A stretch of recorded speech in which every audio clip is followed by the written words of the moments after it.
Hello. In this episode, Professor B back, Luke Buckley, we will be diving into our journey building our technical writing toolboxes a little farther, and we are going to talk about signposting. What is signposting, you ask? Well, if you'll stay tuned just a minute, we'll talk about it. All right, as we've said earlier, we're going to talk a little bit about signposting in this venture into the weeds of technical writing.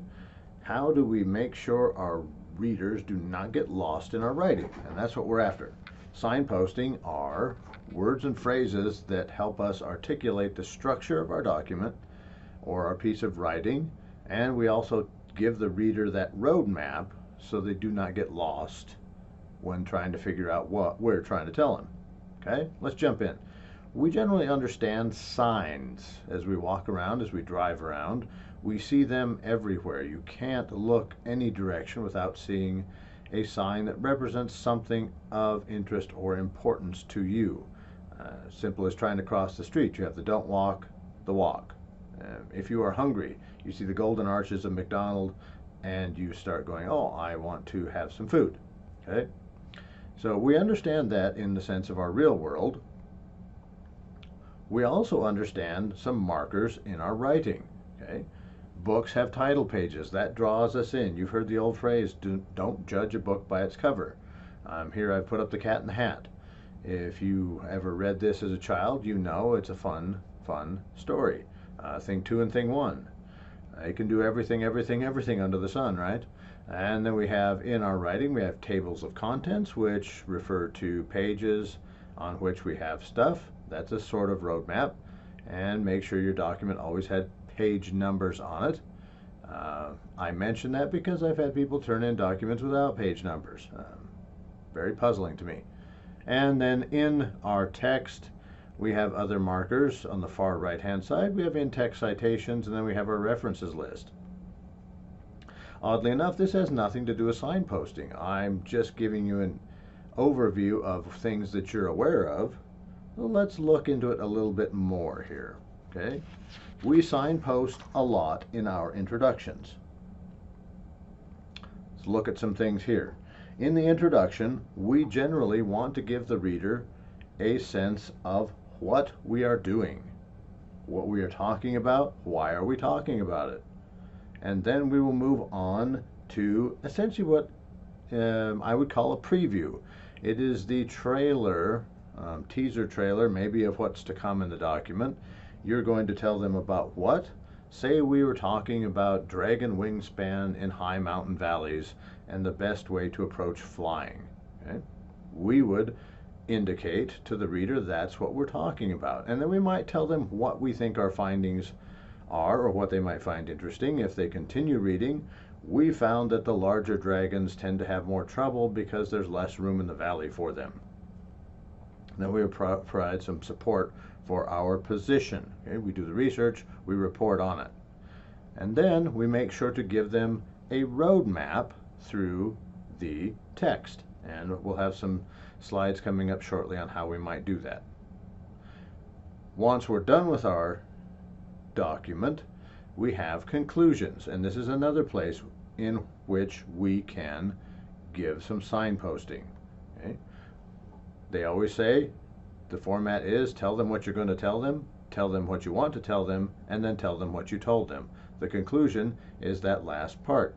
We summarize what we said in our paper, we wrap it up in a nice neat bow, and we tell them, yes, remember in the introduction I told you X, I told you that. Okay? And you also might want to include some acknowledgments of things that happened as you did your research and wrote your paper. Finally, make sure to give recommendations, and always neglect to introduce new information in the conclusion. You should have done that already in your paper. All right, so how do we do this? We can shape our paper by using words and phrases. This is a technical writing course, so we need to use words and phrases. Examples of which, if you're starting out building your roadmap, you will say things like, on the left-hand side, your sentences may start like this, or get creative and find a way to do this. I am going to focus on, summarize, argue that, explore the, okay? This sets the reader's mind to say, hey, you're going to do something for me. Now, I will begin by doing one of the things on the right here, describing, explaining, surveying, presenting. Okay? You told them you were going to examine something and you're going to start by. The first step is, when you're reading instructions, right? Step 1, lay out all the parts on the table to make sure you have them all. If you're building a Lego set, if you don't have any of the 8-block red 1-inch high things, your Legos things won't work out. All right, lead them through. We're guiding them. We're signposting them. The right turn onlys, the left turn onlys, the yields, the slows, the speed limit signs. Here we go. This section will be followed by something. Okay, so we've started. We will begin. This is followed by. I will then argue that. After that, the remainder of the paper is divided up into, and tell them. If you have 2 sections, if you have 4 sections, if you have 5 sections, tell the reader that. So then they will expect those things to follow as they read your document. And you may use this language. Section 1 does this, Section 2 does this, Section 3 does this, but make it interesting. Right? And then wrap it up. In the final section I will, or finally I will. And this is a good point to mention that if you use the numerical type listing in your document, first, second, third, or first, next, I'm always going to look for a last or a finally. If you start off with the first and I never see second, final, last, I'm going to wonder, well, why did you even bother saying first? Because you're only doing one thing. Okay, so pretty short, sweet, to the point, easy techniques to use in your technical writing to signpost, build a roadmap for your readers, and make sure they don't get lost in what you're doing.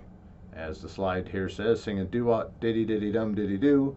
We are through this very brief presentation. So stay tuned for my follow-up comments, and happy writing.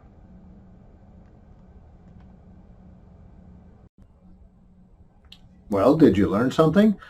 I think signposting is probably one of the most critical parts of writing your document because it helps the reader process logically what you're doing. In this document, I'm going to talk about this. First, I'm going to do this. Second, I'm going to do this. Third, I'm going to do this. Lastly, finally, I'm going to talk about this, and then jump right in. So hopefully you learned something. I am looking forward to seeing you roll it into your writing assignments. So I have to work less hard at figuring out what you're trying to say, right?